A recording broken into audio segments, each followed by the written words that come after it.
12 jurors and 2 alternates will be selected to decide the fate of David DePape, the man charged with federal assault and attempted kidnapping after breaking into the home of former Speaker Nancy Pelosi last October and striking her husband Paul on the head with a steel hammer.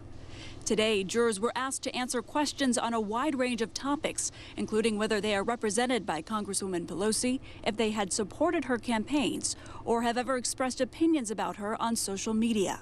This is the time for people to express their bias. This is the time for people to truthfully say how they feel. What we really fear is that people will hide those views and say they can be fair when they really can't. Adam Gassner, a 22-year veteran federal criminal defense attorney, says this is crucial to ensure a fair trial. But the reality is San Francisco has a wide variety of people that are for and against that family in general. Several jurors admitted they could not remain impartial, given the media exposure or other preconceived notions they had about the case and the former speaker.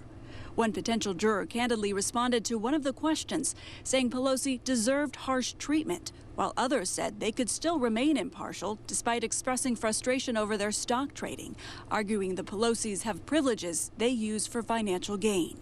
So if somebody is critical of the Pelosis, it shows a bias, and they're perhaps not a good juror for this case. A public defender representing DePape has argued that the extensive media attention, as well as Pelosi's popularity in San Francisco, will prohibit him from getting a fair trial in the city. This is why his defense team tried to move the trial to Eureka, but the judge denied that request. Gassner says it's too soon to tell if juror impartiality will be an issue. Really, San Francisco is a big and diverse county. Eureka, for example, where they wanted to transfer to, is a small and not so diverse county. So the reality is there's a lot of San Franciscans here that I think will be fair. David DePape pled not guilty to both federal charges of assault and attempted kidnapping. Now, the trial begins this Thursday. We know Paul Pelosi himself is expected to testify next Monday. And we've also learned that Speaker Emerita Nancy Pelosi will be named as a possible witness. We'll, of course, be following this very closely, Dan. We're live in San Francisco. Stephanie Sierra, ABC 7 News. Yeah, Stephanie, obviously, has been well documented. There's an overwhelming amount of evidence against DePape. What else are we expected to learn during the trial?